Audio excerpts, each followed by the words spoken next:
मेरे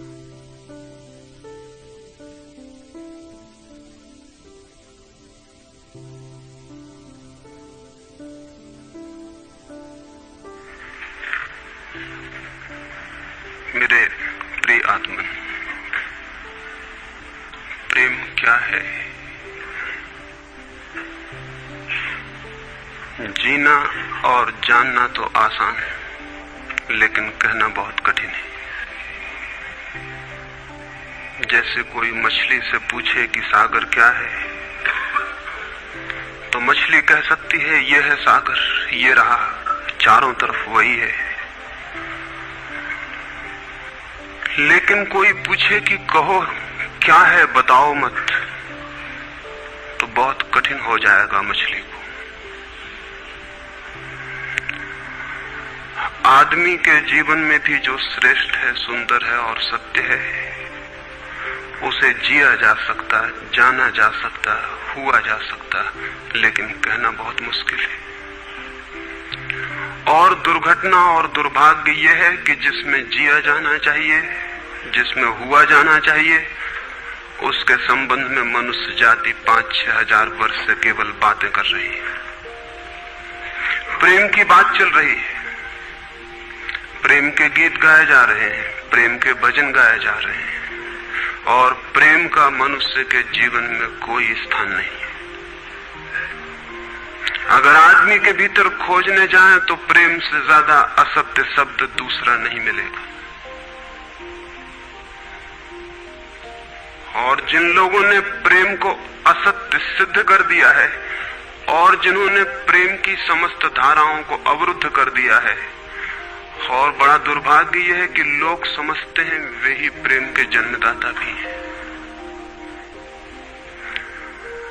धर्म प्रेम की बातें करता है, लेकिन आज तक जिस प्रकार का धर्म मनुष्य जाति के ऊपर दुर्भाग्य की भांति छाया हुआ है, उस धर्म ने ही मनुष्य के जीवन से प्रेम के सारे द्वार बंद कर दिए। और न इस संबंध में पूरब और पश्चिम में कोई फर्क है, न हिंदुस्तान में और न अमेरिका में कोई फर्क है। मनुष्य के जीवन में प्रेम की धारा प्रकट ही नहीं हो पाई, और नहीं हो पाई तो हम दोष देते हैं कि मनुष्य ही बुरा है, इसलिए नहीं प्रकट हो पाई। हम दोष देते हैं कि मन ही जहर है, इसलिए प्रकट नहीं हो पाई। मन जहर नहीं है, और जो लोग मन को जहर कहते रहे उन्होंने ही प्रेम को जहरीला कर दिया, प्रेम को प्रकट नहीं होने दिया। मन जहर हो कैसे सकता है? इस जगत में कुछ भी जहर नहीं है। परमात्मा के सारे उपक्रम में कुछ भी विष नहीं है, सब अमृत है।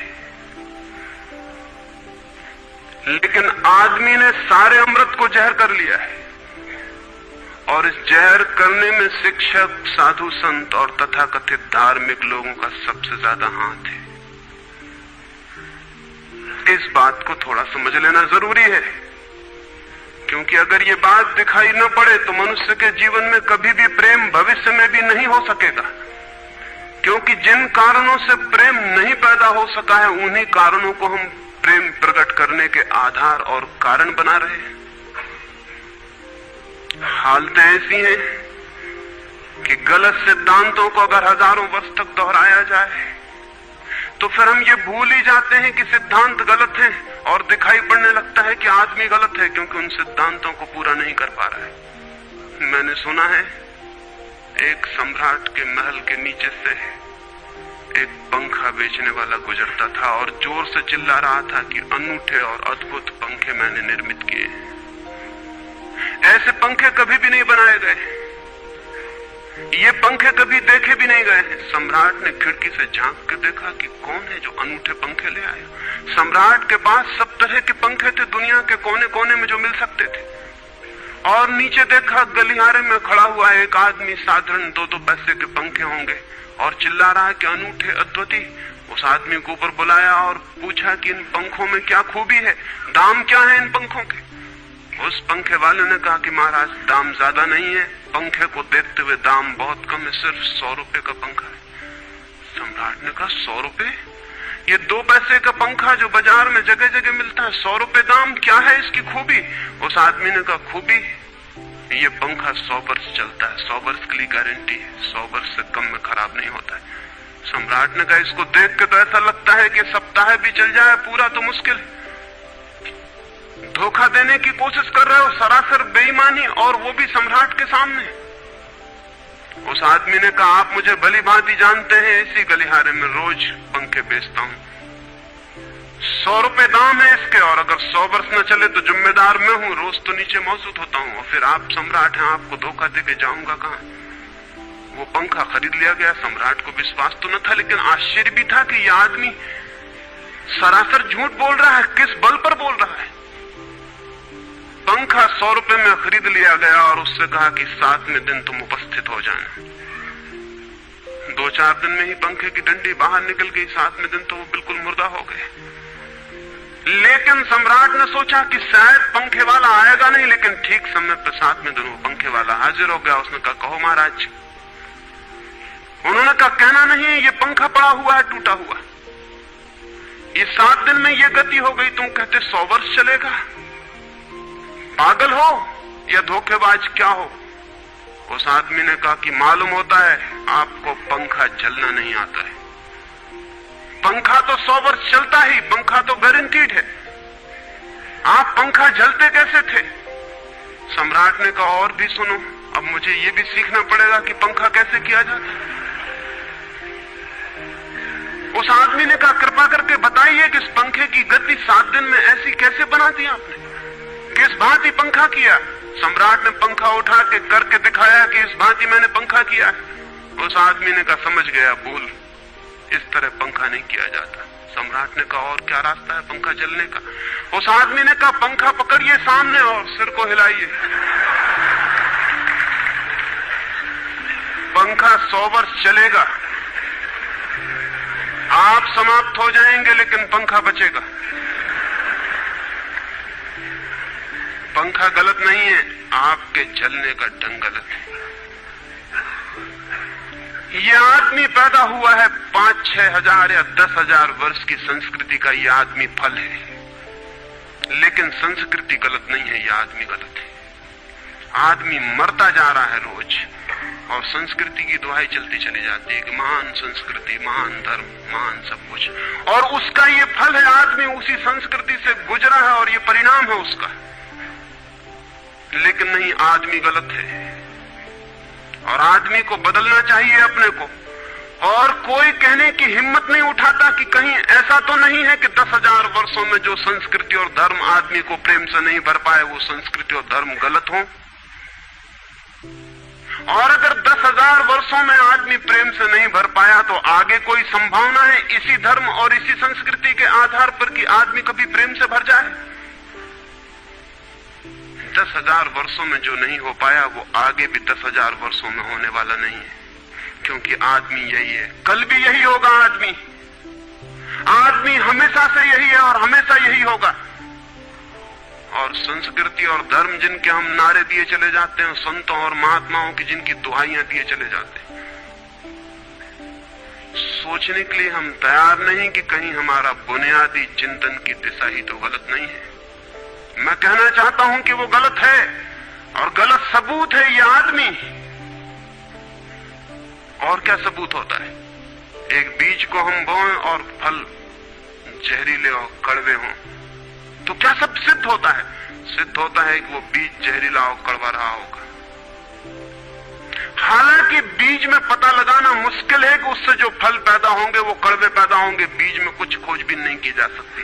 बीज को तोड़ो फोड़ो, कोई पता नहीं चल सकता कि इससे जो फल पैदा होंगे वो कड़वे होंगे।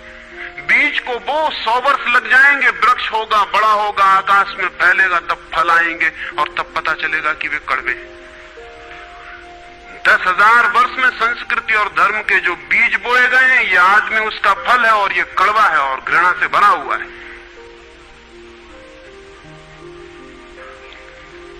लेकिन उसी की दुहाई दिए चले जाते हैं हम और सोचते हैं उससे प्रेम हो जाएगा। मैं आपसे कहना चाहता हूं उससे प्रेम नहीं हो सकता है, क्योंकि प्रेम के पैदा होने की जो बुनियादी संभावना है, धर्मों ने उसकी ही हत्या कर दी है और उसमें ही जहर घोल दिया है।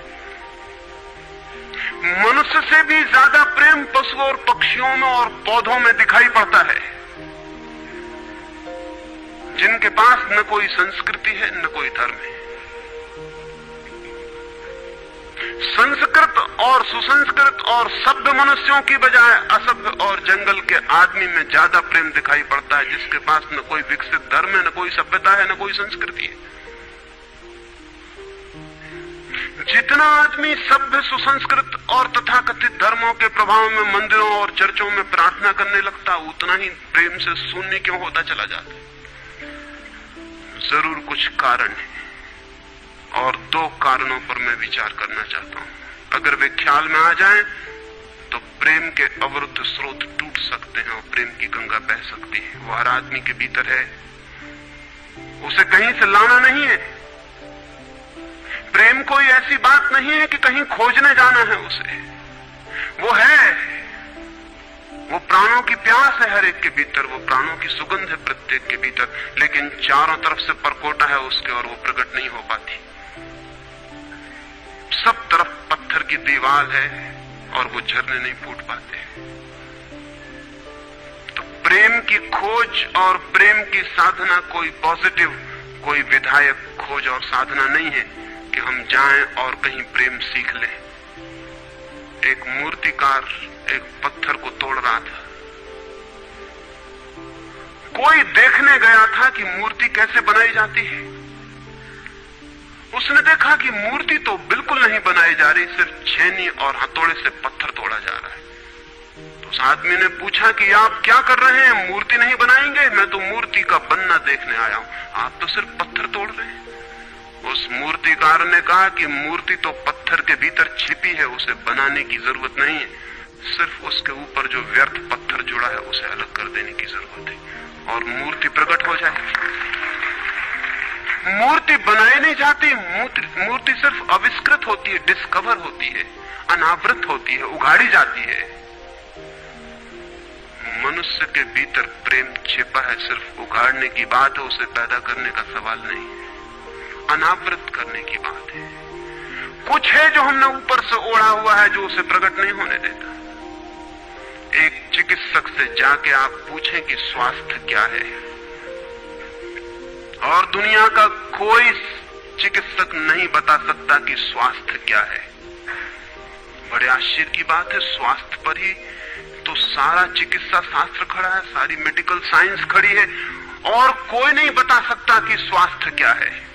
लेकिन चिकित्सक से पूछें कि स्वास्थ्य क्या है, तो वो कहेगा बीमारियों के बाबत हम बता सकते हैं कि बीमारियां क्या हैं, उनके लक्षण हमें पता है, एक एक बीमारी का अलग अलग परिभाषा हमें पता है। स्वास्थ्य का हमें कोई भी पता नहीं है। इतना हम कह सकते हैं कि जब कोई बीमारी नहीं होती तो जो होता है वो स्वास्थ्य है। स्वास्थ्य तो मनुष्य के भीतर छिपा है, इसलिए मनुष्य की परिभाषा के बाहर है। बीमारी बाहर से आती है, इसलिए बाहर से परिभाषा की जा सकती है। स्वास्थ्य भीतर से आता है, उसकी कोई परिभाषा नहीं की जा सकती। इतना ही हम कह सकते हैं कि बीमारियों का अभाव स्वास्थ्य है। लेकिन ये स्वास्थ्य की कहां परिभाषा हुई? स्वास्थ्य के संबंध में तो हमने कुछ भी ना कहा कि बीमारियां नहीं है तो बीमारियों के संबंध में कहा। सच ये है कि स्वास्थ्य पैदा नहीं करना होता, या तो छिप जाता है बीमारियों में, या बीमारियां हट जाती हैं तो प्रकट हो जाता है।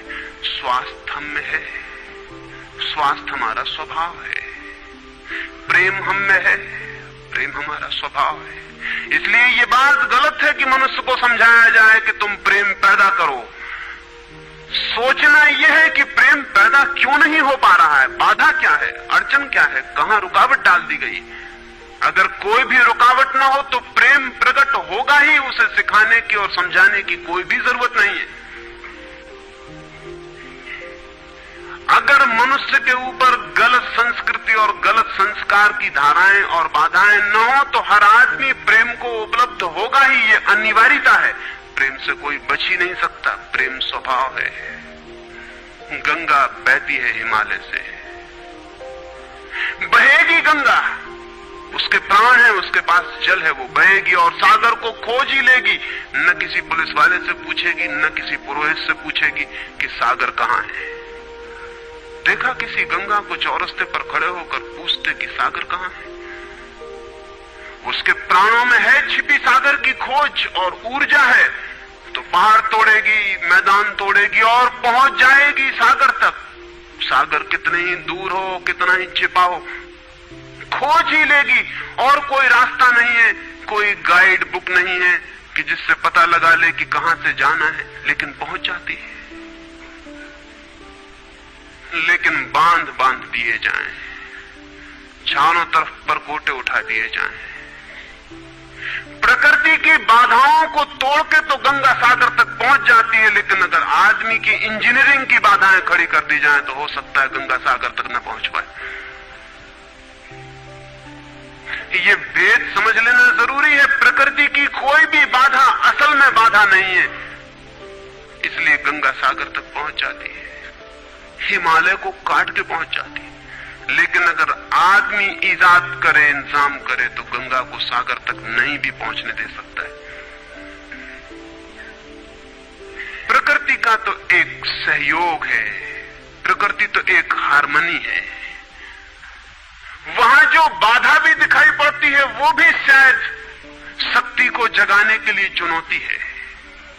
वहां जो विरोध भी दिखाई पड़ता है वो भी शायद भीतर प्राणों में जो छिपा है उसे प्रकट करने के लिए बुलावा है। वहां शायद कोई बाधा नहीं है। वहां हम बीज को दबाते हैं जमीन में, दिखाई पड़ता है कि जमीन की एक परत बीज के ऊपर पड़ी है, बाधा दे रही, लेकिन वो बाधा नहीं दे रही। अगर वो परत ना होगी तो बीज अंकुरित भी नहीं हो पाएगा। ऐसे दिखाई पड़ता है कि एक परत जमीन की बीज को नीचे दबा रही है, लेकिन वो परत दबा इसलिए रही है ताकि बीज दबे, गले और टूट जाए और अंकुर बन जाए। ऊपर से दिखाई पड़ता है वो जमीन बाधा दे रही, लेकिन वो जमीन मित्र है और सहयोग कर रही बीज को प्रकट करने में। प्रकृति तो एक हार्मनी है, एक संगीतपूर्ण लयबद्धता है, लेकिन आदमी ने जो जो निसर्ग के ऊपर इंजीनियरिंग की है, जो जो उसने अपने यांत्रिक धारणाओं को ठोकने की और बिठाने की कोशिश की है, उससे गंगाएं रुक गई हैं, जगह जगह अवरुद्ध हो गई हैं। और फिर आदमी को दोष दिया जाता है। किसी बीज को दोष देने की जरूरत नहीं है। अगर वो पौधा न बन पाए तो हम कहेंगे कि जमीन नहीं मिली होगी, ठीक, पानी नहीं मिला होगा, ठीक, सूरज की रोशनी नहीं मिली होगी, ठीक। लेकिन आदमी के जीवन में खिल न पाए फूल प्रेम का तो हम कहते हैं तुम हो जिम्मेवार। और कोई नहीं कहता कि भूमि ना मिली होगी, ठीक, पानी ना मिला होगा, ठीक, सूरज की रोशनी ना मिली होगी, ठीक। इसलिए यह आदमी का पौधा अवरुद्ध रह गया, विकसित नहीं हो पाया, फूल तक नहीं पहुंच पाया। मैं आपसे कहना चाहता हूं कि बुनियादी बाधाएं आदमी ने खड़ी की हैं। प्रेम की गंगा तो बह सकती है और परमात्मा के सागर तक पहुंच सकती है। आदमी बना उसलिए है कि वो बहे और प्रेम बहे और परमात्मा तक पहुंच जाए, लेकिन हमने कौन सी बाधाएं खड़ी कर दी? पहली बात, आज तक मनुष्य की सारी संस्कृतियों ने सेक्स का, काम का, वासना का विरोध किया है। इस विरोध ने मनुष्य के भीतर प्रेम के जन्म की संभावना तोड़ दी, नष्ट कर दी। इस निषेध ने, क्योंकि सच्चाई यह है कि प्रेम की सारी यात्रा का प्राथमिक बिंदु काम है, सेक्स है। प्रेम की यात्रा का जन्म गंगोत्री, जहां से गंगा पैदा होगी प्रेम की, वो सेक्स है, वो काम है। और उसके सब दुश्मन है, सारी संस्कृतियां और सारे धर्म और सारे गुरु और सारे महात्मा। तो गंगोत्री पर ही चोट कर दी, वहीं रोक दिया। पाप है काम, अधम है काम, जहर है काम। और हमने सोचा भी नहीं कि काम की ऊर्जा ही, सेक्स एनर्जी ही अंततः प्रेम में परिवर्तित होती और रूपांतरित होती। प्रेम का जो विकास है वो काम की शक्ति का ही ट्रांसफॉर्मेशन है, वो उसी का रूपांतरण है। एक कोयला पड़ा हो और आपको ख्याल भी नहीं आएगा कि कोयला ही रूपांतरित होकर हीरा बन जाता है। हीरे और कोयले में बुनियादी रूप से कोई भी फर्क नहीं है। हीरे में भी वही तत्व हैं जो कोयले में, और कोयला हजारों वर्ष की प्रक्रिया से गुजर के हीरा बन जाता है। लेकिन कोयले की कोई कीमत नहीं है। उसे कोई घर में रखता भी है तो ऐसी जगह जहां दिखाई न पड़े, और हीरे को लोग छातियों पर लटका के घूमते कि वो दिखाई पड़े। और हीरा और कोयला एक ही है, लेकिन कोई दिखाई नहीं पड़ता कि इन दोनों के बीच अंतर संबंध है, एक यात्रा है। कोयले की शक्ति ही हीरा बनती है, और अगर आप कोयले के दुश्मन हो गए, जो कि हो जाना बिल्कुल आसान है क्योंकि कोयले में कुछ भी नहीं दिखाई पड़ता, तो हीरे के पैदा होने की संभावना भी समाप्त हो गई, क्योंकि कोयला ही हीरा बन सकता था। सेक्स की शक्ति ही, काम की शक्ति ही प्रेम बनती है,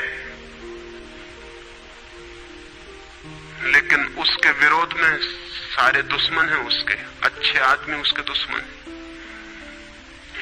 और उसके विरोध ने प्रेम के अंकुर भी नहीं फूटने दिए, और जमीन से प्रथम से पहली सीढ़ी से नष्ट कर दिया भवन को। फिर वो हीरा नहीं बन पाता कोयला, क्योंकि उसके बनने के लिए जो स्वीकृति चाहिए, जो उसका विकास चाहिए, जो उसको रूपांतरित करने की प्रक्रिया चाहिए, उसका सवाल ही नहीं उठता। जिसके हम दुश्मन हो गए, जिसके हम शत्रु हो गए, जिससे हमारी द्वंद्व की स्थिति बन गई और जिससे हम निरंतर लड़ने लगे, अपनी ही शक्ति से आदमी को लड़ा दिया गया है, सेक्स की शक्ति से आदमी को लड़ा दिया गया है। और शिक्षाएं दी जाती हैं कि द्वंद्व छोड़ना चाहिए, कॉन्फ्लिक्ट छोड़नी चाहिए, लड़ना नहीं चाहिए। और सारी शिक्षाएं बुनियाद में सिखा रही हैं कि लड़ो, मन जहर है तो मन से लड़ो, जहर से तो लड़ना पड़ेगा। सेक्स पाप है तो उससे लड़ो। और ऊपर से कहा जा रहा है कि द्वंद्व छोड़ो। जिन शिक्षाओं के आधार पर मनुष्य द्वंद्व से भर रहा है, वही शिक्षाएं दूसरी तरफ कह रही हैं कि द्वंद्व छोड़ो। एक तरफ आदमी को पागल बनाओ और दूसरी तरफ पागल खाने खोलो कि उनका इलाज करना है। एक तरफ कीटाणु फैलाओ बीमारियों के, और फिर अस्पताल खोलो कि बीमारियों का इलाज यहां किया जाता है। एक बात समझ लेनी जरूरी है संबंध में, मनुष्य कभी भी काम से मुक्त नहीं हो सकेगा। काम उसके जीवन का प्राथमिक बिंदु है, उसी से जन्म होता है। परमात्मा ने काम की शक्ति को ही, सेक्स को ही सृष्टि का मूल बिंदु स्वीकार किया है। और परमात्मा जिसे पाप नहीं समझ रहा, महात्मा उसे पाप बता रहे हैं। अगर परमात्मा उसे पाप समझता है तो परमात्मा से बड़ा पापी इस पृथ्वी पर, इस जगत में, इस विश्व में कोई भी नहीं है। फूल खिला हुआ दिखाई पड़ रहा है। कभी सोचा है कि फूल का खिल जाना भी सेक्सुअल एक्ट है? फूल का खिल जाना भी काम की एक घटना है, वासना की एक घटना है। फूल में है क्या उसके खिल जाने में? उसके खिल जाने में कुछ भी नहीं है। वे बिंदु हैं, पराग के, वीरी के कण हैं, जिन्हें तितलियां उड़ा के दूसरे फूलों पे ले जाएंगी और नया जन्म देंगी। एक मोर नाच रहा है और कवि गीत गा रहे हैं, और संत भी देख के प्रसन्न होंगे, लेकिन उन्हें ख्याल नहीं कि नृत्य एक सेक्सुअल एक्ट है। मोर पुकार रहा है अपनी प्रेयसी को या अपने प्रेमी को, वो नृत्य किसी को रिझाने के लिए। पपीहा गीत गा रहा है, कोयल बोल रही है। एक आदमी जवान हो गया है, एक युवती सुंदर होकर विकसित हो गई है।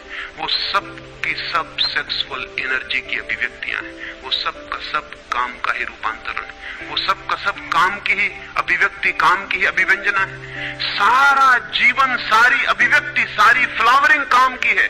और उस काम के खिलाफ संस्कृति और धर्म आदमी के मन में जहर डाल रहे हैं, उससे लड़ाने की कोशिश कर रहे हैं।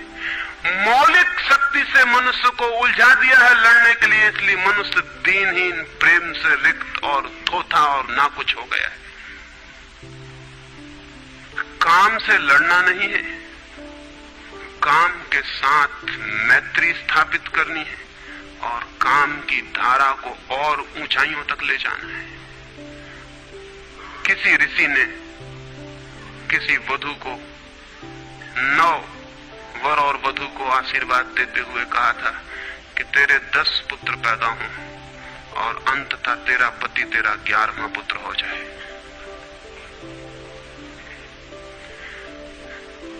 वासना रूपांतरित हो तो पत्नी मां बन सकती है, वासना रूपांतरित हो तो काम प्रेम बन सकता है, लेकिन काम ही प्रेम बनता है। काम की ऊर्जा ही प्रेम की ऊर्जा में विकसित होती है, फलित होती है। लेकिन हमने मनुष्य को भर दिया है काम के विरोध में। इसका परिणाम यह हुआ कि प्रेम तो पैदा नहीं हो सका, क्योंकि वो तो आगे का विकास था, काम की स्वीकृति से आता। प्रेम तो विकसित नहीं हुआ और काम के विरोध में खड़े होने के कारण मनुष्य का चित्त ज्यादा से ज्यादा कामुक और सेक्सुअल होता चला गया। हमारे सारे गीत, हमारी सारी कविताएं, हमारे चित्र, हमारी पेंटिंग्स, हमारे मंदिर, हमारी मूर्तियां सब घूम फिर के सेक्स के आसपास केंद्रित हो गई। हमारा मन ही सेक्स के आसपास केंद्रित हो गया। इस जगत में कोई भी पशु मनुष्य की भांति सेक्सुअल नहीं है। मनुष्य 24 घंटे सेक्सुअल हो गया। उठते बैठते सोते जागते सेक्स ही सब कुछ हो गया। उसके प्राण में एक घाव हो गया, विरोध के कारण, दुश्मनी के कारण, शत्रुता के कारण। जो जीवन का मूल था उससे मुक्त तो हुआ नहीं जा सकता था, लेकिन उससे लड़ने की चेष्टा में सारा जीवन रुग्ण जरूर हो सकता था, वो रुग्ण हो गया है। और ये जो मनुष्य जाति इतनी ज्यादा कामुक दिखाई पड़ रही है, इसके पीछे तथाकथित धर्मों और संस्कृति का बुनियादी हाथ है। इसके पीछे बुरे लोगों का नहीं, सज्जनों और संतों का हाथ है। और जब तक मनुष्य जाति सज्जनों और संतों के इस अनाचार से मुक्त नहीं होती, तब तक प्रेम के विकास की कोई संभावना नहीं।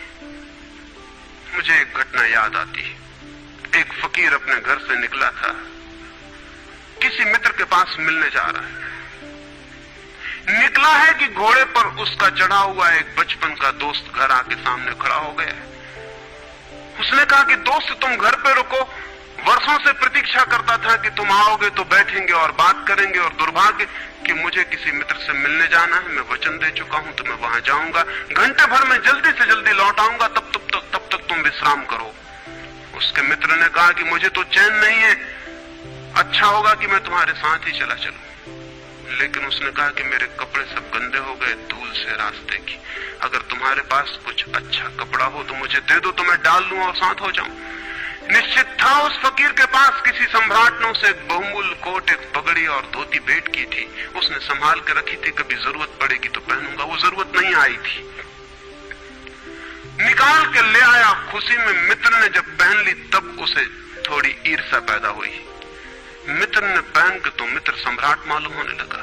बहुमूल्य कोट था, पगड़ी थी, धोती थी, शानदार जूते थे, और उसके सामने वो फकीर बिल्कुल ही नौकर चाकर दीनहीन दिखाई पड़ने लगा। उसने सोचा है तो बड़ा मुश्किल हुआ है, तो बड़ा गलत हुआ। जिनके घर में ले जाऊंगा ध्यान इस पर जाएगा, मुझ पर किसी का भी ध्यान जाएगा नहीं। अपने ही कपड़े, और आज अपने ही कपड़ों के कारण मैं दीनहीन हो जाऊंगा। लेकिन बार बार मन को समझाया कि मैं फकीर हूं, आत्मा परमात्मा की बात करने वाला, क्या रखा है कोट में पगड़ी में, छोड़ो, पहने रहने तो कितना फर्क पड़ता है। लेकिन जितना समझाने की कोशिश की कि कोट पगड़ी में क्या रखा है, कोट पगड़ी ही उसके मन में घूमने लगी।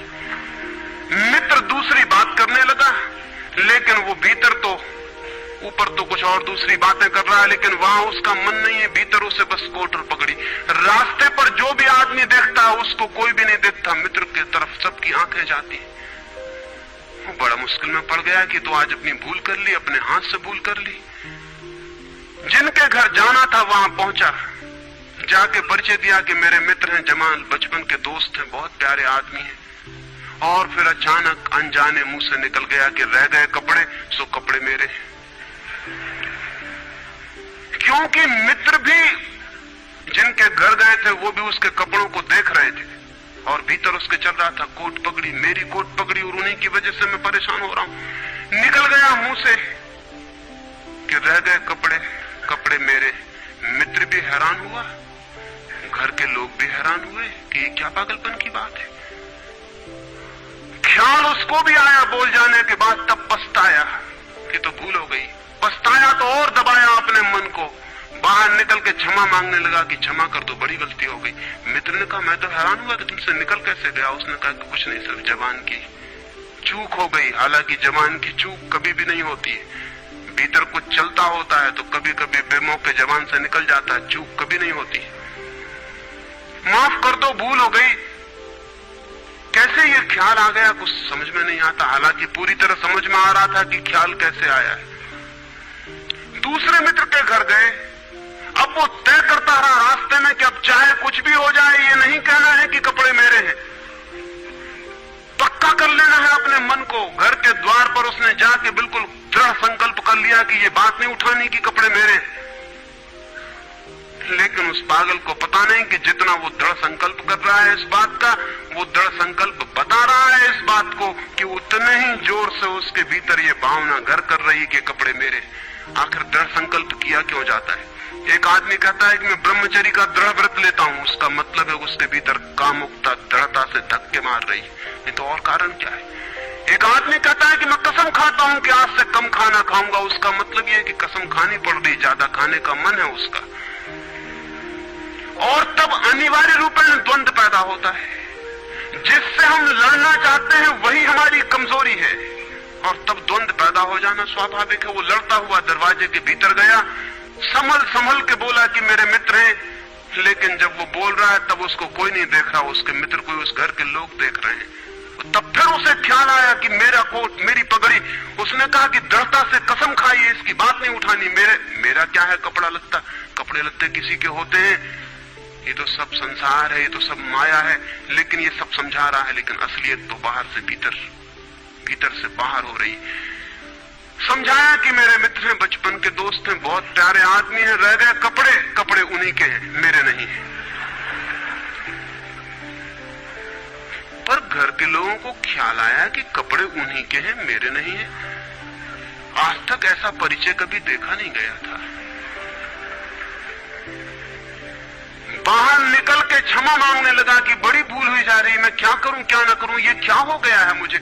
आज तक मेरी जिंदगी में कपड़ों ने इस तरह से मुझे नहीं पकड़ा था, किसी को नहीं पकड़ा। लेकिन अगर तरकीब उपयोग में करें तो कपड़े पकड़ ले सकते हैं। मित्र ने कहा मैं जाता नहीं तुम्हारे साथ, पर वो हाथ जोड़ने लगा कि नहीं ऐसा मत करो, जीवन भर के लिए दुख रह जाएगा कि मैंने क्या दुर्व्यवहार किया। अब मैं कसम खा के कहता हूं कि कपड़ों की बात ही नहीं उठानी। मैं बिल्कुल भगवान की कसम खाता हूं कि कपड़ों की बात नहीं उठानी। और कसम खाने वालों से हमेशा सावधान रहना जरूरी है, क्योंकि जो भी कसम खाता है उसके भीतर उस कसम से भी मजबूत कोई बैठा है जिसके खिलाफ वो कसम खा रहा है। और वो जो भीतर बैठा है वो ज्यादा भीतर है, कसम ऊपर है और बाहर है। कसम चेतन मन से खाई गई है और जो भीतर बैठा है वो अचेतन की परतों तक समाया हुआ है। अगर मन के 10 हिस्से कर दें तो कसम एक हिस्से ने खाई है, 9 हिस्से उल्टा भीतर खड़ा हुआ है। ब्रह्मचर्य की कसम एक हिस्सा खा रहा है मन का, और 9 हिस्सा परमात्मा की दुहाई दे रहा है। वो जो परमात्मा ने बनाया वो उसके लिए कहा चला जा रहा है, कहे चला जा रहा है। गए तीसरे मित्र के घर। अब उसने बिल्कुल ही अपनी सांसों तक पे संयम कर रखा है। संयमी आदमी बड़े खतरनाक होते हैं, क्योंकि उनके भीतर ज्वालामुखी उबल रहा है और ऊपर से वो संयम साधे हुए हैं। और इस बात को स्मरण रखना कि जिस चीज को साधना पड़ता है, साधने में इतना श्रम लग जाता है कि साधना पूरे वक्त हो नहीं सकती, फिर शिथिल होना पड़ेगा, विश्राम करना पड़ेगा। अगर मैं जोर से मुट्ठी बांध लूं तो कितनी देर बांधे रख सकता हूं? 24 घंटे। जितने जोर से बांधूंगा उतने ही जल्दी थक जाऊंगा और मुट्ठी खुल जाएगी। जिस चीज में भी श्रम करना पड़ता है, जितना ज्यादा श्रम करना पड़ता है उतने जल्दी थकान आ जाती, शक्ति खत्म हो जाती और उल्टा होना शुरू हो जाता। मुट्ठी बांधी जितने जोर से उतने ही जल्दी मुट्ठी खुल जाएगी।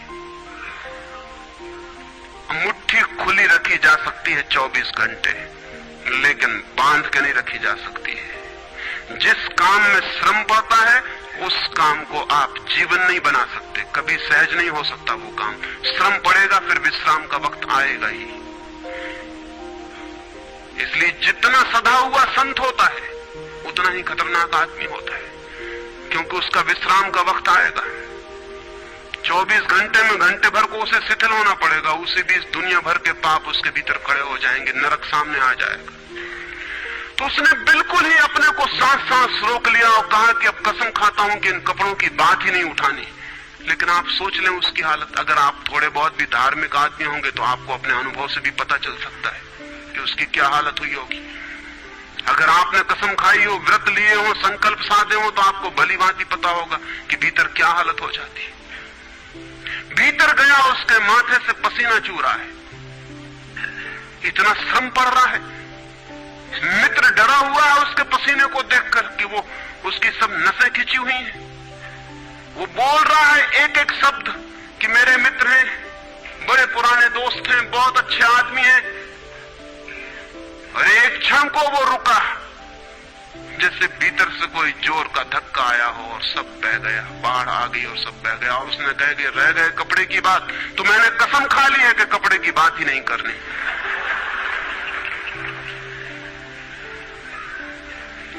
ये जो इस आदमी के साथ हुआ वो पूरी मनुष्य जाति के साथ सेक्स के संबंध में हो गया है। सेक्स को ऑब्सेशन बना दिया, सेक्स को रोग बना दिया, घाव बना दिया और सब विषाक्त कर दिया, सब विषाक्त कर दिया। छोटे छोटे बच्चों को समझाया जा रहा कि सेक्स पाप है, लड़कियों को समझाया जा रहा, लड़कों को समझाया जा रहा कि सेक्स पाप है। फिर ये लड़की जवान होगी, ये लड़का जवान होगा, इनकी शादियां होंगी और सेक्स की दुनिया शुरू होगी और इन दोनों के भीतर ये भाव है कि ये पाप है। और फिर कहा जाएगा स्त्री को कि पति को परमात्मा मान। जो पाप में ले जा रहा उसको परमात्मा कैसे माना जा सकता? ये कैसे संभव है कि जो पाप में घसीट रहा है वो परमात्मा हो? और उस लड़के को कहा जाएगा, उस युवक को कहा जाएगा कि तेरी पत्नी है, तेरी साथनी है, तेरी संगी है। लेकिन जो नरक में ले जा रही, शास्त्रों में लिखा कि स्त्री नरक का द्वार है। ये नरक का द्वार, संगी और साथनी, ये मेरा आधा अंग, ये नरक की तरफ जाता हुआ आधा अंग मेरा, ये इसके साथ कौन सा सामंजस्य बन सकता है? सारे दुनिया का दाम्पत्य जीवन नष्ट किया है इस शिक्षा ने। और जब दंपति का जीवन नष्ट हो जाए तो प्रेम की कोई संभावना नहीं रही, क्योंकि जब पति और पत्नी प्रेम न कर सके एक दूसरे को, जो कि अत्यंत सहज और नैसर्गिक प्रेम है, तो फिर कौन और किसको प्रेम कर सकेगा? इस प्रेम को बढ़ाया जा सकता है कि पत्नी और पति का प्रेम इतना विकसित हो, इतना उदात्त हो, इतना ऊंचा बने कि धीरे धीरे बांध तोड़ दे और दूसरों तक फैल जाए। ये हो सकता है, लेकिन इसको समाप्त ही कर दिया जाए, तोड़ ही दिया जाए, विषाक्त कर दिया जाए तो फैलेगा क्या, बढ़ेगा क्या? रामानुज एक गांव में ठहरे थे और एक आदमी ने आके कहा कि मुझे परमात्मा को पाना है। तो उन्होंने कहा कि तूने कभी किसी को प्रेम किया है? उस आदमी ने कहा इस झंझट में मैं कभी पड़ा ही नहीं, प्रेम वगैरह की झंझट मैंने की, मुझे तो परमात्मा को खोजना है। रामानुज ने कहा तूने कभी झंझट ही नहीं की प्रेम की? उसने कहा मैं बिल्कुल सच कहता हूं आपसे। और बेचारा ठीक ही कह रहा था, क्योंकि धर्म की दुनिया में प्रेम एक डिस्क्वालिफिकेशन, एक अयोग्यता है। तो उसने सोचा कि अगर मैं कहूं किसी को प्रेम किया तो वो कहेंगे अभी प्रेम प्रेम छोड़, ये राग वाग छोड़, अभी इधर पहले इन सबको छोड़ के आ, तब इधर आना। तो उस बेचारे ने किया भी हो तो वो कहता गया कि मैंने नहीं किया, नहीं किया। ऐसा कौन आदमी होगा जिसने थोड़ा बहुत प्रेम नहीं किया हो? रामानुज ने तीसरी बार पूछा कि तू कुछ तो बता, थोड़ा बहुत भी, कभी भी किसी को? उसने कहा माफ करिए, आप क्यों बात बात वही बात पूछे चले जा रहे हैं? मैंने प्रेम की तरफ आंख उठा के नहीं देखा, मुझे तो परमात्मा को खोजना है। तो रामानुज ने कहा मुझे क्षमा कर, तू कहीं और खोज, क्योंकि मेरा अनुभव यह है कि अगर तूने किसी को प्रेम किया हो तो उस प्रेम को फिर इतना बड़ा जरूर किया जा सकता है कि वो परमात्मा तक पहुंच जाए। लेकिन अगर तूने प्रेम ही नहीं किया तो तेरे पास कुछ है ही नहीं जिसको बड़ा किया जा सके। बीज ही नहीं है तेरे पास जो वृक्ष बन सके। तो तू जा कहीं और पूछ। और जब पति और पत्नी में प्रेम ना हो, जिस पत्नी ने अपने पति को प्रेम न किया हो और जिस पति ने अपनी पत्नी को प्रेम न किया हो, वे बेटों को, बच्चों को प्रेम कर सकते हैं, तो आप गलती में हैं। पत्नी उसी मात्रा में बेटे को प्रेम करेगी जिस मात्रा में उसने अपने पति को प्रेम किया है, क्योंकि ये बेटा पति का ही फल है, उसका ही प्रतिफलन है, उसका ही रिफ्लेक्शन है। ये इस बेटे के प्रति जो प्रेम होने वाला है वो उतना ही होगा जितना उसने पति को चाहा और प्रेम किया हो। ये पति की ही मूर्ति है जो फिर नई होकर वापस लौट आई है। अगर पति के प्रति प्रेम नहीं है तो बेटे के प्रति प्रेम सच्चा कभी भी नहीं हो सकता। और अगर बेटे को प्रेम नहीं किया गया, पालना, पोसना और बड़ा कर देना प्रेम नहीं है, तो बेटा मां को कैसे प्रेम कर सकता है, बाप को कैसे प्रेम कर सकता है? वो जो यूनिट है जीवन का, परिवार, वो विषाक्त हो गया है सेक्स को दूषित कहने से, कंडेम करने से, निंदित करने से, और परिवार ही फैलकर पूरा जगत है, पूरा विश्व है। और फिर हम कहते हैं कि प्रेम बिल्कुल दिखाई नहीं पड़ता। प्रेम कैसे दिखाई पड़ेगा? हालांकि हर आदमी कहता है कि मैं प्रेम करता हूं, मां कहती है, पत्नी कहती है, बाप कहता है, भाई कहता है, बहन कहती है, मित्र कहते हैं कि हम प्रेम करते हैं। सारी दुनिया में हर आदमी कहता है कि हम प्रेम करते हैं, और दुनिया में इकट्ठा देखो तो प्रेम कहीं दिखाई ही नहीं पड़ता। इतने लोग अगर प्रेम करते हैं तो दुनिया में तो प्रेम की वर्षा हो जानी चाहिए थी, प्रेम के फूल ही फूल के जाने चाहिए थे, प्रेम के दिए ही दिए जल जाते, घर घर प्रेम का दिया होता तो दुनिया में इकट्ठी इतनी रोशनी होती प्रेम की। लेकिन वहां तो घृणा की रोशनी दिखाई पड़ती है, क्रोध की रोशनी दिखाई पड़ती है, युद्धों की रोशनी दिखाई पड़ती है, प्रेम का तो कोई पता नहीं चलता। झूठी है ये बात, और ये झूठ जब तक हम मानते चले जाएंगे तब तक सत्य की दिशा में खोज भी नहीं हो सकती। कोई किसी को प्रेम नहीं कर रहा है, और जब तक काम के निसर्ग को परिपूर्ण आत्मा से स्वीकृति नहीं मिलती तब तक कोई किसी को प्रेम कर भी नहीं सकता है। मैं आपसे कहना चाहता हूं कि काम दिव्य है, डिवाइन है। सेक्स की शक्ति परमात्मा की शक्ति है, ईश्वर की शक्ति है। इसीलिए तो उससे ऊर्जा पैदा होती है और नया जीवन विकसित होता है। वही तो सबसे रहस्यपूर्ण शक्ति है, वही तो सबसे ज्यादा मिस्टीरियस फोर्स है। उससे दुश्मनी छोड़ दें। अगर आप चाहते हैं कि कभी आपके जीवन में प्रेम की वर्षा हो जाए, उससे दुश्मनी छोड़ दें, उसे आनंद से स्वीकार करें, उसकी पवित्रता को स्वीकार करें, उसकी धन्यता को स्वीकार करें, और खोजें उसमें और गहरे, तो आप हैरान हो जाएंगे। जितनी पवित्रता से काम की स्वीकृति होगी उतना ही काम पवित्र होता चला जाता है, और जितनी अपवित्रता और पाप की दृष्टि से काम से विरोध होगा, काम उतना ही पापपूर्ण और कुरूप होता चला जाता है। जब कोई अपनी पत्नी के पास ऐसे जाए जैसे कोई मंदिर के पास जाता है, जब कोई पत्नी अपने पति के पास ऐसे जाए जैसे सच में कोई परमात्मा के पास जाता है, क्योंकि जब दो प्रेमी काम से निकट आते हैं, जब वे संभोग से गुजरते हैं, तब सच में ही वे परमात्मा के मंदिर के निकट से गुजर रहे हैं। वहीं परमात्मा काम कर रहा है उनकी उस निकटता में, वहीं परमात्मा की सृजन शक्ति काम कर रही है। और मेरी अपनी दृष्टि यह है कि मनुष्य को समाधि का, ध्यान का जो पहला अनुभव मिला हो कभी भी मनुष्य के इतिहास में, तो वो संभोग के क्षण में मिला है और कभी नहीं। संभोग के क्षण में ही पहली बार ये स्मरण आया है आदमी को कि इतने आनंद की वर्षा हो सकती है।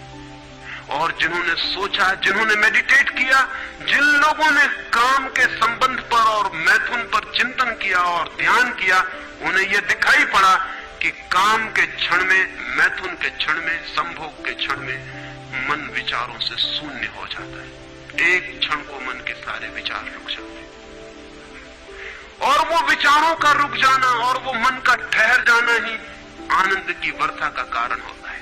तब उन्हें सीक्रेट मिल गया, राज मिल गया कि अगर मन को विचारों से मुक्त किया जा सके किसी और विधि से भी, तो भी इतना ही आनंद मिल सकता है। और तब समाधि और योग की सारी व्यवस्थाएं विकसित हुई, जिनमें ध्यान और सामायिक और मेडिटेशन और प्रेयर, इनकी सारी व्यवस्थाएं विकसित हुई। इन सब के मूल में संभोग का अनुभव है। और फिर मनुष्य को अनुभव हुआ कि बिना संभोग में जाए भी चित्त शून्य हो सकता है, और जो रस की अनुभूति संभोग में हुई थी वो बिना संभोग के भी बरस सकती है। फिर संभोग क्षणिक हो सकता है, क्योंकि शक्ति और ऊर्जा का वो निकास और बहाव है, लेकिन ध्यान सतत हो सकता है। तो मैं आपसे कहना चाहता हूं कि एक युगल संभोग के क्षण में जिस आनंद को अनुभव करता है, एक योगी 24 घंटे उस आनंद को अनुभव करने लगता है। लेकिन इन दोनों आनंदों में बुनियादी विरोध नहीं है, और इसलिए जिन्होंने कहा कि विषयानंद और ब्रह्मानंद भाई भाई हैं, उन्होंने जरूर सत्य कहा है। वे सहोदर हैं, एक ही उदर से पैदा हुए हैं, एक ही अनुभव से विकसित हुए, उन्होंने निश्चित ही सत्य कहा है। तो पहला सूत्र आपसे कहना चाहता हूं, अगर चाहते हैं कि पता चले कि प्रेम तत्व क्या है, तो पहला सूत्र है काम की पवित्रता, दिव्यता, उसकी ईश्वरीय अनुभूति की स्वीकृति, उसको परम हृदय से, पूर्ण हृदय से अंगीकार। और आप हैरान हो जाएंगे, जितने परिपूर्ण हृदय से काम की स्वीकृति होगी, उतने ही आप काम से मुक्त होते चले जाएंगे। जितना अस्वीकार होता है, उतने ही हम बंधते हैं, जैसा वो फकीर कपड़ों से बंध गया। जितना स्वीकार होता है, उतने हम मुक्त होते हैं।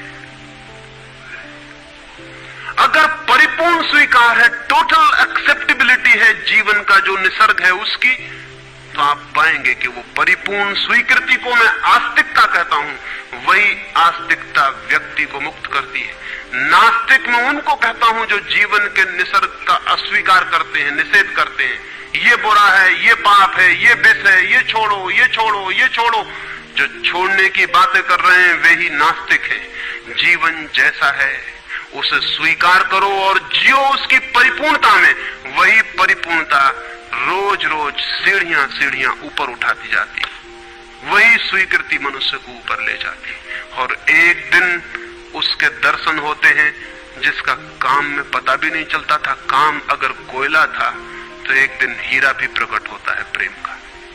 तो पहला सूत्र यह है। दूसरा सूत्र आपसे कहना चाहता हूं, और वो दूसरा सूत्र भी संस्कृति ने और आज तक की सभ्यता ने और धर्मों ने हमारे भीतर मजबूत किया है। दूसरा सूत्र भी स्मरणीय है, क्योंकि पहला सूत्र तो काम की ऊर्जा को प्रेम बना देगा, और दूसरा सूत्र द्वार की तरह रोके हुए है उस ऊर्जा को बहने से, वो बह नहीं पाएगी। वो दूसरा सूत्र है मनुष्य का ये भाव कि मैं हूं, ईगो, उसका अहंकार कि मैं हूं। बुरे लोग तो कहते ही हैं कि मैं हूं, अच्छे लोग और जोर से कहते हैं कि मैं हूं, और मुझे स्वर्ग जाना है और मोक्ष जाना है और मुझे ये करना है और मुझे वो करना है। लेकिन वो मैं खड़ा हुआ है वहां भीतर। और जिस आदमी का मैं जितना मजबूत है, उतना ही उस आदमी की सामर्थ्य दूसरे से संयुक्त हो जाने की कम हो जाती, क्योंकि मैं एक दीवार है, एक घोषणा है कि मैं हूं।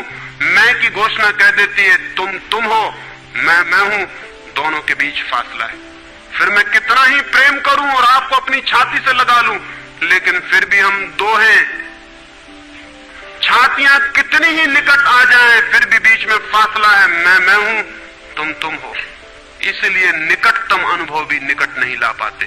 शरीर पास बैठ जाते हैं, आदमी दूर दूर बने रह जाते हैं। जब तक भीतर मैं बैठा हुआ है, तब तक दूसरे का भाव नष्ट नहीं होता। शास्त्र ने कहीं एक अद्भुत वचन कहा है कि दी अदर इज हेल, वो जो दूसरा है वही नरक है। लेकिन शास्त्र ने ये नहीं कहा कि why the other is other, वो दूसरा क्यों है।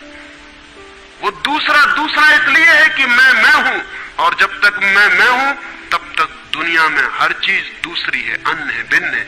और जब तक भिन्नता है तब तक प्रेम का अनुभव नहीं हो सकता। प्रेम है एकात्म का अनुभव। प्रेम है इस बात का अनुभव कि गिर गई दीवार और दो ऊर्जाएं मिल गई और संयुक्त हो गई। प्रेम है इस बात का अनुभव कि एक व्यक्ति और दूसरे व्यक्ति की सारी दीवारें गिर गईं और प्राण संयुक्त हुए, मिले और एक हो गए। जब यही अनुभव एक व्यक्ति और समस्त के बीच फलित होता है तो उस अनुभव को मैं कहता हूं परमात्मा, और जब दो व्यक्तियों के बीच फलित होता है तो उसे मैं कहता हूं प्रेम। अगर मेरे और किसी दूसरे व्यक्ति के बीच ये अनुभव फलित हो जाए कि हमारी दीवारें गिर जाएं, हम किसी भीतर के तल पर एक हो जाएं, एक संगीत, एक धारा, एक प्राण, तो ये अनुभव है प्रेम। और अगर ऐसा ही अनुभव मेरे और समस्त के बीच घटित हो जाए कि मैं विलीन हो जाऊं और सब और मैं एक हो जाऊं, तो ये अनुभव है परमात्मा। इसलिए मैं कहता हूं प्रेम है सीढ़ी और परमात्मा है उस यात्रा की अंतिम मंजिल। ये कैसे संभव है कि दूसरा मिट जाए? जब तक मैं न मिटूं तब तक दूसरा कैसे मिट सकता है? वो दूसरा पैदा किया है मेरे मैं की प्रतिध्वनि ने। जितने जोर से मैं चिल्लाता हूं कि मैं, उतने ही जोर से वो दूसरा पैदा हो जाता है। वो दूसरी प्रतिध्वनि है, उस तरफ इको हो रही मेरे मैं की। और ये अहंकार, ये ईगो द्वार पर दीवार बन के खड़ी है। और मैं है क्या? कभी सोचा आपने कि ये मैं है क्या? आपका हाथ है मैं, आपका पैर है, आपका मस्तिष्क है, आपका हृदय है, क्या है आपका मैं? अगर आप एक क्षण भी शांत होकर भीतर खोजने जाएंगे कि कहां है मैं, कौन सी चीज है मैं, तो आप एकदम हैरान रह जाएंगे। भीतर कोई मैं खोजे से मिलने को नहीं। जितना गहरा खोजेंगे उतना ही पाएंगे भीतर एक सन्नाटा और शून्य है। वहां कोई आई नहीं, वहां कोई मैं नहीं, वहां कोई ईगो नहीं। एक भिक्षु नागसेन को एक सम्राट मिलिंद ने निमंत्रण दिया था कि तुम आओ दरबार में। तो जो राजदूत गया था निमंत्रण देने, उसने नागसेन को कहा कि भिक्षु नागसेन, आपको बुलाया है सम्राट मिलिंद ने, मैं निमंत्रण देने आया हूं। तो नागसेन कहने लगा मैं चलूंगा जरूर, लेकिन एक बात विनय कर दूं, पहले ही कह दूं कि भिक्षु नागसेन जैसा कोई है नहीं। ये केवल एक नाम है, काम चलाऊ नाम है। आप कहते हैं तो मैं चलूंगा जरूर, लेकिन ऐसा कोई आदमी कहीं है नहीं। राजदूत ने जाके सम्राट को कह दिया कि बड़ा अजीब आदमी है। वो कहने लगा कि मैं चलूंगा जरूर, लेकिन ध्यान रहे कि भिक्षु नागसेन जैसा कहीं कोई है नहीं, ये केवल एक काम चलाऊ नाम है। सम्राट ने कहा अजीब सी बात है, जब वो कहता है मैं चलूंगा, आएगा वो आया भी रथ पर बैठकर। सम्राट ने द्वार पर स्वागत किया और कहा भिक्षु नागसेन हम स्वागत करते हैं आपका। वो हंसने लगा, उसने कहा कि स्वागत स्वीकार करता हूं, लेकिन स्मरण रहे भिक्षु नागसेन जैसा कोई है नहीं। सम्राट कहने लगा बड़ी पहेली की बातें करते हैं आप। अगर आप नहीं हैं तो कौन है? कौन आया है यहां? कौन स्वीकार कर रहा है स्वागत? कौन दे रहा है उत्तर? नागसेन मुड़ा और उसने कहा कि देखते हैं सम्राट मिलिंद, ये रथ खड़ा है जिस पर मैं आया। सम्राट ने कहा ये रथ है। तो भिक्षु नागसेन पूछने लगा घोड़ों को निकाल के अलग कर लिया जाए। घोड़े अलग कर लिए गए और उसने पूछा सम्राट से ये घोड़े रथ हैं? सम्राट ने कहा घोड़े कैसे रथ हो सकते हैं? घोड़े अलग कर दिए गए। सामने के डंडे जिनसे घोड़े बंधे थे खिंचवा लिए गए। उसने पूछा कि ये रथ हैं? सिर्फ दो डंडे कैसे रथ हो सकते हैं? डंडे अलग कर दिए गए। चाक निकलवा लिए और कहा ये रथ है। सम्राट ने कहा ये चाक है, ये रथ नहीं है। और एक एक अंग रथ का निकलता चला गया और एक एक अंग पर सम्राट को कहना पड़ा कि नहीं ये रथ नहीं है। फिर आखिर पीछे शून्य बच गया, वहां कुछ भी ना बचा। भिक्षु नागसेन पूछने लगा रथ कहां है अब? रथ कहां है अब? और जितनी चीजें मैंने निकाली तुमने कहा ये भी रथ नहीं, ये भी रथ नहीं, ये भी रथ नहीं, अब रथ कहां है? तो सम्राट चौंक के खड़ा रह गया। रथ पीछे बचा भी नहीं था और जो चीजें निकल गई थी उनमें कोई रथ था भी नहीं। तो वो भिक्षु कहने लगा समझे आप, रथ एक जोड़ था। रथ कुछ चीजों का संग्रह मात्र था। रथ का अपना होना नहीं है कोई, ईगो नहीं है कोई। रथ एक जोड़ है। आप खोजे कहां है आपका मैं, और आप पाएंगे कि अनंत शक्तियों के एक जोड़ है। मैं कहीं भी नहीं है। और एक एक अंग आप सोचते चले जाएं तो एक एक अंग समाप्त होता चला जाता है, फिर पीछे शून्य रह जाता है। उसी शून्य से प्रेम का जन्म होता है, क्योंकि वो शून्य आप नहीं है, वो शून्य परमात्मा है। एक गांव में एक आदमी ने मछलियों की एक दुकान खोली थी, बड़ी दुकान थी। उस गांव में पहली दुकान थी, तो उसने एक बहुत खूबसूरत तख्ती बनवाई और उस पर लिखाया फ्रेश फिश सोल्ड हियर, यहां ताजी मछलियां बेची जाती। पहले दिन दुकान खुली और एक आदमी आया और कहने लगा फ्रेश फिश सोल्ड हियर, ताजी मछलियां, कहीं बासी मछलियां भी बेची जाती हैं? ताजी लिखने की क्या जरूरत? दुकानदार ने सोचा कि बात तो ठीक है, इससे और व्यर्थ बासे का भी ख्याल पैदा होता है। उसने फ्रेश अलग कर दिया, ताजा अलग कर दिया। तख्ती रह गई फिश सोल्ड हियर, मछलियां बेची जाती हैं, मछलियां यहां बेची जाती।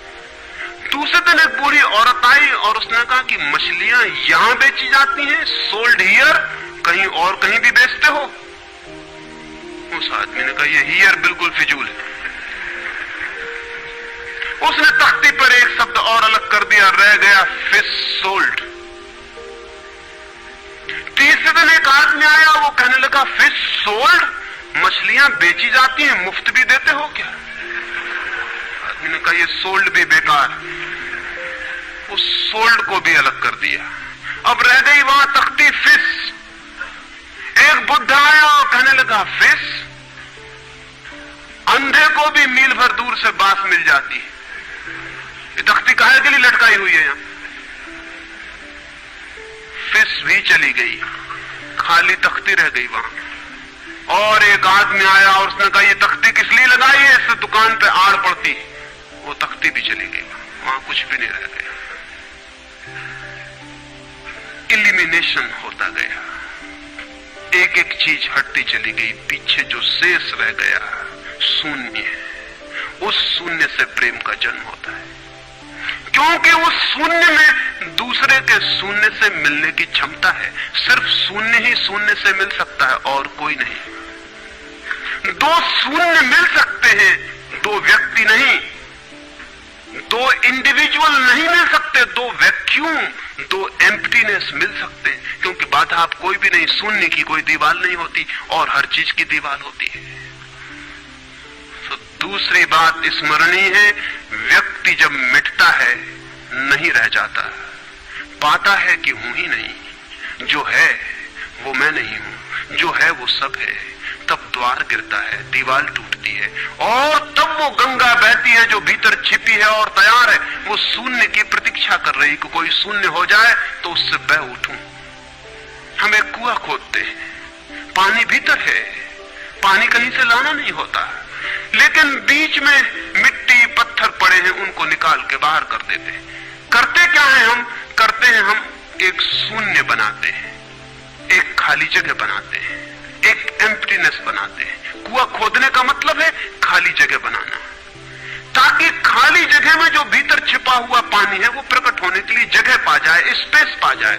वो भीतर है, उसको जगह चाहिए प्रकट होने को, जगह नहीं मिल रही, भरा हुआ है कुआं मिट्टी पत्थर से। मिट्टी पत्थर हमने अलग कर दिए, वो पानी उबल के बाहर आ गया। आदमी के भीतर प्रेम भरा हुआ है, स्पेस चाहिए, जगह चाहिए जहां वो प्रकट हो जाए। और हम भरे हुए हैं अपने मैं से। हर आदमी चिल्लाए चला जा रहा है मैं, और स्मरण रखें जब तक आपकी आत्मा चिल्लाती है मैं, तब तक आप मिट्टी पत्थर से भरे हुए कुएं हैं। आपके कुएं में प्रेम के झरने नहीं फूटेंगे, नहीं फूट सकते। मैंने सुना है एक बहुत पुराना वृक्ष था, आकाश में सम्राट की तरह उसके हाथ फैले हुए थे। उस पर फूल आते थे तो दूर दूर से पक्षी सुगंध लेने आते हैं, उस पर फल लगते थे तो तितलियां उड़ती। उसकी छाया, उसके फैले हाथ, हवाओं में उसका वो खड़ा रूप आकाश में बड़ा सुंदर था। एक छोटा बच्चा उसकी छाया में रोज खेलने आता था। उस बड़े वृक्ष को उस छोटे बच्चे से प्रेम हो गया। बड़ों को छोटों से प्रेम हो सकता है, बड़ों को पता ना हो कि हम बड़े हैं। वृक्ष को कोई पता नहीं था कि मैं बड़ा हूं। ये पता सिर्फ आदमी को होता है, इसलिए उसका प्रेम हो गया। अहंकार हमेशा अपने से बड़ों को प्रेम करने की कोशिश करता है। अहंकार हमेशा अपने से बड़ों से संबंध जोड़ता है। प्रेम के लिए कोई बड़ा छोटा नहीं, जो आ जाए उसी से संबंध जुड़ जाता है। वो एक छोटा सा बच्चा खेलता आता था उस वृक्ष के पास, उस वृक्ष का उससे प्रेम हो गया। लेकिन वृक्ष की शाखाएं ऊपर थी, बच्चा छोटा था, तो वृक्ष अपनी शाखाएं उसके लिए नीचे झुका था ताकि वो फल तोड़ सके, फूल तोड़ सके। प्रेम हमेशा झुकने को राजी है, अहंकार कभी भी झुकने को राजी नहीं। अहंकार के पास जाएंगे तो अहंकार के हाथ और ऊपर उठ जाएंगे ताकि आप उन्हें छू न सके, क्योंकि जिसे छू लिया जाए वो छोटा आदमी है, जिसे न छुआ जा सके, दूर सिंहासन पर दिल्ली में हो, वो आदमी बड़ा आदमी है। वो वृक्ष के शाखाएं नीचे झुकाती जब वो बच्चा खेलता हुआ आता, और जब बच्चा उसके फूल तोड़ लेता तो वृक्ष बहुत खुश होता, उसके प्राण आनंद से भर जाते। प्रेम जब भी कुछ दे पाता है तब खुश हो जाता है, अहंकार जब भी कुछ ले पाता है तभी खुश होता है। फिर वो बच्चा बड़ा होने लगा, वो कभी उसकी छाया में सोता, कभी उसके फल खाता, कभी उसके फूलों का ताज बना के पहनता और जंगल का सम्राट हो जाता है। प्रेम के फूल जिसके पास भी बरसते हैं वही सम्राट हो जाता है, और जहां भी अहंकार गिरता है वहीं सब अंधकार हो जाता है, आदमी दीन और दरिद्र हो जाता है। वो लड़का फूलों का ताज पहनता और नाचता, और वृक्ष बहुत खुश होता, उसके प्राण आनंद से भर जाते, हवाएं सनसनाती और वो गीत गाता। फिर लड़का और बड़ा हुआ, वो वृक्ष के ऊपर भी चढ़ने लगा, उसकी शाखाओं से झूलने भी लगा, वो उसकी शाखाओं पर विश्राम भी करता, और वृक्ष बहुत आनंदित होता। प्रेम आनंदित होता है जब प्रेम किसी के लिए छाया बन जाता है। अहंकार आनंदित होता है जब किसी की छाया छीन लेता है। लेकिन लड़का बड़ा होता चला गया, दिन बढ़ते चले गए। जब लड़का बड़ा हो गया तो उसे और दूसरे काम भी दुनिया में आ गए, महत्वाकांक्षाएं आ गई, उसे परीक्षाएं पास करनी थी, उसे मित्रों को जीतना था। वो फिर कभी कभी आता, कभी नहीं भी आता, लेकिन वृक्ष उसकी प्रतीक्षा करता कि वो आए, वो आए। उसके सारे प्राण पुकारते कि आओ आओ। प्रेम निरंतर प्रतीक्षा करता है कि आओ आओ। प्रेम एक प्रतीक्षा है, एक अवेटिंग है, लेकिन वो कभी आता कभी नहीं आता, तो वृक्ष उदास हो जाता है। प्रेम की एक ही उदासी है, जब वो बांट नहीं पाता तो उदास हो जाता है, जब वो दे नहीं पाता तो उदास हो जाता है। और प्रेम की एक ही धन्यता है कि जब वो बांट देता है, लुटा देता है, तो आनंदित हो जाता है। फिर लड़का और बड़ा होता चला गया, और वृक्ष के पास आने के दिन कम होते चले गए। जो आदमी जितना बड़ा होता चला जाता है, महत्वाकांक्षा के जगत में प्रेम के निकट आने की सुविधा उतनी ही कम होती चली जाती है। उस लड़के की एम्बिशन, महत्वाकांक्षा बढ़ रही थी, कहां वृक्ष, कहां जाना। फिर एक दिन वहां से निकलता था तो वृक्ष ने उसे कहा, सुनो। हवाओं में उसकी आवाज गूंजी कि सुनो, तुम आते नहीं, मैं प्रतीक्षा करता हूं, मैं तुम्हारे लिए प्रतीक्षा राह करता हूं, राह देखता हूं, बाट जोता हूं। उस लड़के ने कहा, क्या है तुम्हारे पास जो मैं आऊं? मुझे रुपए चाहिए। हमेशा अहंकार पूछता है कि क्या है तुम्हारे पास जो मैं आऊं। अहंकार मांगता है कि कुछ हो तो मैं आऊं, ना कुछ हो तो आने की कोई जरूरत नहीं। अहंकार एक प्रयोजन है, एक पर्पस है। प्रयोजन पूरा होता हो तो मैं आऊं, अगर कोई प्रयोजन ना हो तो आने की जरूरत क्या है। और प्रेम निष्प्रयोजन है, प्रेम का कोई प्रयोजन नहीं। प्रेम अपने में ही अपना प्रयोजन है, वो बिल्कुल पर्पसलेस है। वृक्ष तो चौंक गया, उसने कहा कि तुम तभी आओगे जब मैं कुछ तुम्हें दे सकूं। मैं तुम्हें सब दे सकता हूं, क्योंकि प्रेम कुछ भी रोकना नहीं चाहता। जो रोक ले वो प्रेम नहीं है। अहंकार रोकता है, प्रेम तो बेशर्त दे देता है। लेकिन रुपए मेरे पास नहीं है, ये रुपए तो सिर्फ आदमी की इजाद है, वृक्षों ने ये बीमारी नहीं पाली है। उस वृक्ष ने कहा, इसलिए तो हम इतने आनंदित होते हैं, इतने फूल खिलते हैं, इतने फल लगते हैं, इतनी बड़ी छाया होती है, हम इतना नाचते हैं आकाश में, हम इतने गीत गाते हैं, पक्षी हम पर आते हैं और संगीत का कलरव करते हैं, क्योंकि हमारे पास रुपए नहीं है। जिस दिन हमारे पास भी रुपए हो जाएंगे, हम भी आदमी जैसे दीनहीन मंदिरों में बैठ के सुनेंगे कि शांति कैसे पाई जाए, प्रेम कैसा पाया जाए। नहीं, हमारे पास रुपए नहीं है। तो उसने कहा फिर मैं क्या आऊं तुम्हारे पास, जहां रुपए हैं मुझे वहां जाना पड़ेगा, मुझे रुपयों की जरूरत है। अहंकार रुपया मांगता है, क्योंकि रुपया शक्ति है, अहंकार शक्ति मांगता है। उस वृक्ष ने बहुत सोचा, फिर उसे ख्याल आया तो तुम एक काम करो, मेरे सारे फलों को तोड़ के ले जाओ और बेच दो तो शायद रुपए मिल जाए। और उस लड़के को भी ख्याल आया, वो चढ़ा और उसने सारे फल तोड़ डाले, कच्चे भी गिरा डाले, शाखाएं भी टूटी, पत्ते भी टूटे, लेकिन वृक्ष बहुत खुश हुआ, बहुत आनंदित हुआ। टूट के भी प्रेम आनंदित होता है, अहंकार पाके भी आनंदित नहीं होता, पाके भी दुखी होता है। और वो लड़के ने तो धन्यवाद भी नहीं दिया पीछे लौटकर, लेकिन उस वृक्ष को पता भी नहीं चला, उसे तो धन्यवाद मिल गया इसी में कि उसने उसके प्रेम को स्वीकार किया और उसके फलों को ले गया और बाजार में बेचा। लेकिन फिर वो बहुत दिनों तक नहीं आया। उसके पास रुपए थे और रुपयों से रुपए पैदा करने की वो कोशिश में लग गया था, वो भूल गया। वर्ष बीत गए और वृक्ष उदास है और उसके प्राणों में रस बह रहा है कि वो आए उसका प्रेमी और उसके रस को ले जाए, जैसे किसी मां के स्तन में दूध भरा हो और उसका बेटा खो गया हो और उसके सारे प्राण तड़प रहे हो कि उसका बेटा कहां है, जिसे वो खोजे, जो उसे हल्का कर दे, निर्भर कर दे। ऐसे वो वृक्ष के प्राण पीड़ित होने लगे कि वो आए आए आए, उसकी सारी आवाज यही गूंजने लगी कि आओ। बहुत दिनों बाद वो आया, वो लड़का तो प्रौढ़ हो गया था। वृक्ष ने उससे कहा कि आओ मेरे पास, मेरे आलिंगन में आओ। उसने कहा छोड़ो ये बकवास, ये बचपन की बातें हैं। अहंकार प्रेम को पागलपन समझता है, बचपन की बातें समझता है। उस वृक्ष ने कहा आओ मेरी डालियों से झूलो, नाचो। उसने कहा छोड़ो ये फिजूल की बातें, मुझे एक मकान बनाना है, मकान दे सकते हो तुम? वृक्ष ने कहा मकान? हम तो बिना मकान के ही रहते हैं, मकान में तो सिर्फ आदमी रहता है। दुनिया में और कोई मकान में नहीं रहता, सिर्फ आदमी रहता है। सो देखते हो आदमी की हालत, मकान में रहने वाले आदमी की हालत। उसके मकान जितने बड़े होते जाते हैं, आदमी उतना छोटा होता चला जाता है। हम तो बिना मकान के रहते हैं। लेकिन एक बात हो सकती है कि तुम मेरी शाखाओं को काट के ले जाओ तो शायद तुम मकान बना लो। और वो प्रौढ़ कुल्हाड़ी लेकर आ गया और उसने उस वृक्ष की शाखाएं काट डाली। वृक्ष एक ठूंठ रह गया नंगा, लेकिन वृक्ष बहुत आनंदित था। प्रेम सदा आनंदित है, चाहे उसके अंग भी कट जाएं, लेकिन कोई ले जाए, कोई ले जाए, कोई बांट ले, कोई सम्मिलित हो जाए, साझीदार हो जाए।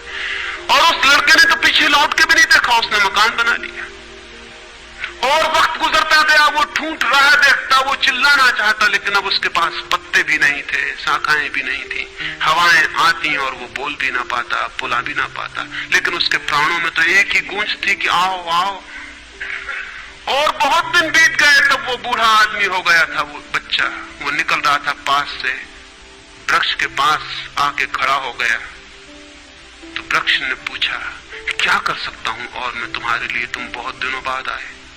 उसने कहा तुम क्या कर सकोगे, मुझे दूर देश जाना है धन कमाने के लिए, मुझे एक नाव की जरूरत है। तो उसने कहा तुम मुझे और काट लो तो मेरी इस पीड़ से नाव बन जाएगी और मैं बहुत धन्य होऊंगा कि मैं तुम्हारी नाव बन सकूं, तुम्हें दूर देश ले जा सकूं। लेकिन तुम जल्दी लौट आना और सकुशल लौट आना, मैं तुम्हारी प्रतीक्षा करूंगा। और उसने आरे से उस वृक्ष को काट डाला। तब वो एक छोटा सा ठूंठ रह गया और वो दूर यात्रा पर निकल गया। और वो ठूंठ भी प्रतीक्षा करता रहा कि वो आए आए, लेकिन अब उसके पास कुछ भी नहीं देने को। शायद वो नहीं आएगा, क्योंकि अहंकार वहीं आता है जहां कुछ पाने को है। अहंकार वहां नहीं जाता जहां कुछ पाने को नहीं। मैं उस ठूंठ के पास एक रात मेहमान हुआ था, तो वो ठूंठ मुझसे बोला कि वो मेरा मित्र अब तक नहीं आया और मुझे बड़ी पीड़ा होती, कहीं नाव डूब ना गई हो, कहीं वो भटक ना गया हो, कहीं किसी दूसरे किनारे पर विदेश में कहीं भूल ना गया हो, कहीं वो डूब ना गया हो, कहीं वो समाप्त ना हो गया हो। एक खबर मुझे भर कोई ला दे, अब मैं मरने के करीब हूं, एक खबर भर आ जाए कि वो सकुशल है, फिर कोई बात नहीं, फिर सब ठीक है। अब तो मेरे पास देने को कुछ भी नहीं है, इसलिए बुलाऊं भी तो शायद वो नहीं आएगा, क्योंकि वो लेने की ही भाषा समझता है। अहंकार लेने की भाषा समझता है, प्रेम देने की भाषा है। इससे ज्यादा और कुछ मैं नहीं कहूंगा। जीवन एक ऐसा वृक्ष बन जाए और उस वृक्ष की शाखाएं अनंत तक फैल जाएं, सब उसकी छाया में हों और सब तक उसकी बाह फैल जाए, तो पता चल सकता है कि प्रेम क्या है। प्रेम का कोई शास्त्र नहीं है, न कोई परिभाषा है, न प्रेम का कोई सिद्धांत है। तो मैं बहुत हैरानी में था कि क्या कहूंगा आपसे कि प्रेम क्या है, तो बताना मुश्किल है। आके बैठ सकता हूं, अगर मेरी आंखों में दिखाई पड़ जाए तो दिखाई पड़ सकता है, अगर मेरे हाथों में दिखाई पड़ जाए तो दिखाई पड़ सकता है। मैं कह सकता हूं यह है प्रेम, लेकिन प्रेम क्या है? अगर मेरी आंख में न दिखाई पड़े, मेरे हाथ में न दिखाई पड़े, तो शब्दों से बिल्कुल भी दिखाई नहीं पड़ सकता है कि प्रेम क्या है। मेरी बातों को इतने प्रेम और शांति से सुना, उससे बहुत बहुत अनुग्रहित हूं और अंत में सबके भीतर बैठे परमात्मा को प्रणाम करता हूं। मेरे प्रणाम स्वीकार।